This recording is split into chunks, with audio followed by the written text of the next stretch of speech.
আসসালামু আলাইকুম সুপ্রিয় শিক্ষার্থী বন্ধুরা, কেমন আছো সবাই? আশা করি আল্লাহর রহমতে সকলেই ভালো আছো। তো টপ এ শিক্ষা পরিবারে তোমাদের প্রত্যেককে স্বাগতম। টপ এ শিক্ষা পরিবারে আমরা এসএসসি 2026 পরীক্ষার্থীদের জন্য রসায়ন প্রথম অধ্যায় রসায়নের ধারণা আজ আমরা SSC 2026 chemistry MCQ suggestion share করতে চলছি। আজকের এই শেয়ার করা গুরুত্বপূর্ণ 50টি এমসিকিউ বা বহু নির্বাচনী প্রশ্নগুলো তোমরা উত্তর সহ শিখতে পারবে। এখানে প্রশ্নের সাথে উত্তরগুলো থাকবে। তো সুপ্রিয় শিক্ষার্থী বন্ধুরা, চলো শুরু করা যাক। প্রথম যে প্রশ্নটা, 1 নম্বরটা দেখো, প্রাচীন ও মধ্যযুগীয় রসায়ন চর্চা কি নামে পরিচিত? প্রাচীন ও মধ্যযুগীয় রসায়ন চর্চা আলকেমিয়া নামে পরিচিত। উত্তর হবে খ নাম্বার, আলকেমিয়া। 2 নম্বর হচ্ছে, মিশরীয়রা স্বর্ণ আহরণ করে খ্রিস্টপূর্ব কত বছর পূর্বে? তো মিশরীয়রা স্বর্ণ আহরণ করে খ্রিস্টপূর্ব কত বছর পূর্বে? উত্তর হবে খ নাম্বার, 2600 বছর পূর্বে। 3 নম্বরে দেখো, কোন প্রক্রিয়ায় কাঁচা আম পেকে হলুদ বর্ণ ধারণ করে? কোন প্রক্রিয়ায় কাঁচা আম পেকে হলুদ বর্ণ ধারণ করে?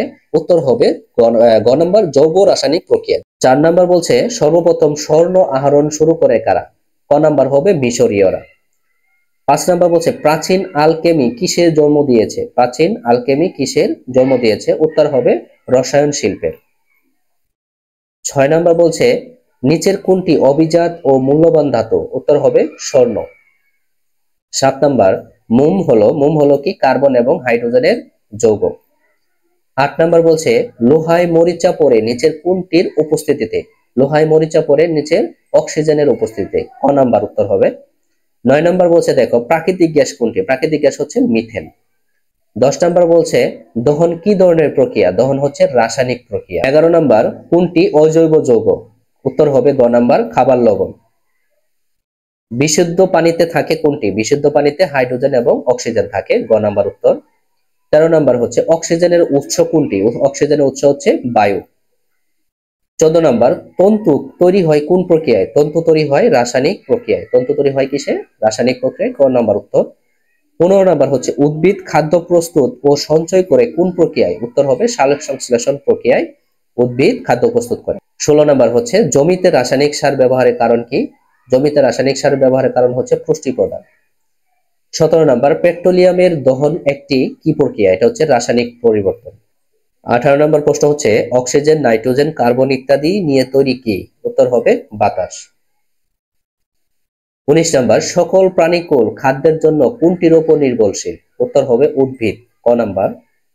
20 নম্বর প্রশ্ন হচ্ছে, কোন প্রক্রিয়ায় জীবের জন্ম বৃদ্ধি ঘটে? উত্তর হবে জীব রাসায়নিক প্রক্রিয়ায়। 21 নম্বর হচ্ছে, কোন ধাতুটি সাধারণত বৈদ্যুতিক তারে ব্যবহার করা হয়? উত্তর হবে কপার। এখানে কিন্তু 4টা অপশন আছে, জিঙ্ক, প্লাটিনাম, কপার, আর হচ্ছে আর্জেন্টানাম মানে সিলভার। এখানে ঘ নাম্বারটা আমাদের কি বৈদ্যুতিক তারে ব্যবহার করা হয়। 22 নম্বর, কোনটি ব্যতীত রসায়নের তথ্যীয় জ্ঞানার্জন অসম্ভব? এটা হচ্ছে গণিত। 23 নম্বর, উদ্ভিদ ও প্রাণীর মৃতদেহ মাটির সাথে মিশে যায় কিসের প্রভাবে? এটা হচ্ছে ভূগর্ভের তাপ ও চাপের প্রভাবে। 24 নম্বর, কয়েল বা এরোসল ব্যবহার করা হয় কিসের জন্য? উত্তর হবে মশা তাড়াতে। 25 নম্বর, নিচের কোনটি কৃত্রিম কসমেটিক্স? উত্তর হবে সাবান। 26 নম্বর, মাছ মাংস পচন রোধে কোন রাসায়নিক পদার্থ ব্যবহৃত হয়? উত্তর হবে ফরমালিন। 27, নিচের কোনটি সংরক্ষণে প্রিজারভেটিভস ব্যবহৃত হয়? উত্তর হবে জুস। 28 নম্বর, নিচের কোনটি ব্যতীত সংরক্ষিত খাদ্য স্বাস্থ্যের জন্য ঝুঁকিপূর্ণ? উত্তর হবে প্রিজারভেটিভস। গাছে ফল পাকার জন্য নিচের কোন গ্যাসটি দায়ী? উত্তর হবে ইথিলিন। 30 নম্বর, স্বাস্থ্য রক্ষার জন্য দরকার ঔষধ। 31 নম্বর, রাসায়নিক পদার্থের ক্ষেত্রে স্বাস্থ্য ও পরিবেশের ভালো ফলাফলের জন্য কোনটি অত্যন্ত জরুরি? উত্তর হবে সুস্পষ্ট জ্ঞান। 32 নম্বর, পরিবেশের তাপমাত্রা বৃদ্ধির জন্য দায়ী কোনটি? পরিবেশের তাপমাত্রা বৃদ্ধির জন্য একমাত্র দায়ী হচ্ছে কার্বন ডাই অক্সাইড।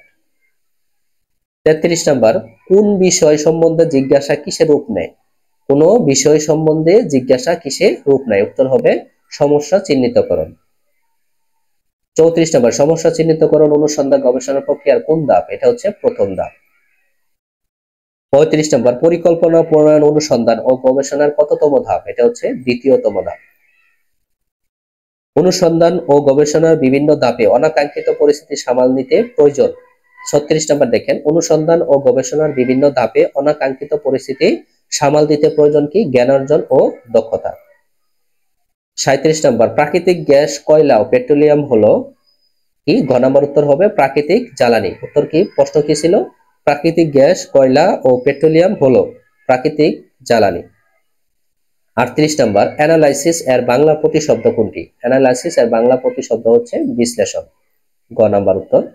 39 নম্বর, পৃথিবীর খনিজ জ্বালানি কত বছরে ফুরিয়ে যাওয়ার সম্ভাবনা রয়েছে? তার মানে কি উত্তর ইয়ার প্রশ্নটা ছিল পৃথিবীর খনিজ জ্বালানি কত বছরে ফুরিয়ে যাওয়ার সম্ভাবনা রয়েছে?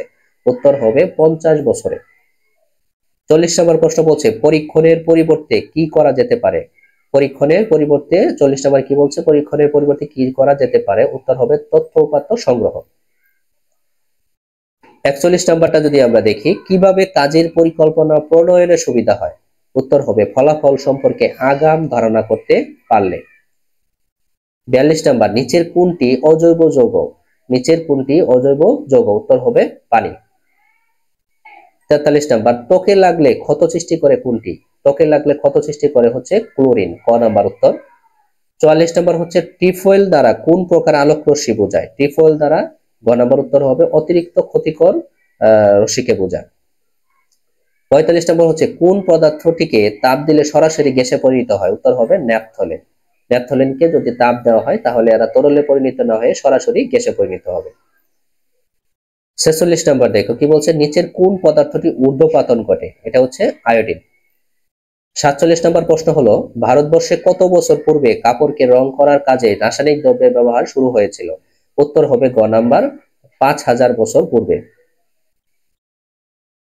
48 নম্বর হচ্ছে মোম কোন ধরনের পদার্থ? মোম হচ্ছে কার্বোহাইড্রেট পদার্থ। 49 বা 49 নম্বর প্রশ্ন হচ্ছে স্বাস্থ্যের জন্য ক্ষতিকারক কোনটি? উত্তর হবে কার্বন মনোক্সাইড CO। 50 নম্বর, মরিচার সংকেত কোনটি? এটা উত্তর হবে ফেরিক অক্সাইড, N সংখ্যক পানি মানে Fe2O3, N সংখ্যক পানি H2O, এটা হচ্ছে গ নাম্বারটা উত্তর হবে।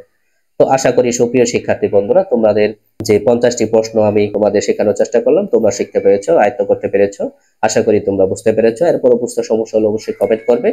এবং তোমরা যদি টপমেট শিক্ষা পরিবারের এই বিগত সালে 6 থেকে 7টা সালের যে অ্যানালাইসিস কৃত যদি সাজেশন তোমরা নিতে চাও, তাহলে প্রত্যেকটি অধ্যায় ভিত্তিক যদি সাজেশন নিতে চাও তাহলে অবশ্যই আমার এই হোয়াটসঅ্যাপ নাম্বারে যোগাযোগ করবে। হোয়াটসঅ্যাপ নাম্বারে যোগাযোগ করলে তোমাদের সাথে কন্ট্যাক্ট করে তোমাদেরকে আমাদের প্রত্যেক অধ্যায় ভিত্তিক তোমাদের সাজেশন পৌঁছে দেওয়া হবে আশা করি। তো সকলেই ভালো থেকো, সুস্থ থেকো। আল্লাহ হাফেজ।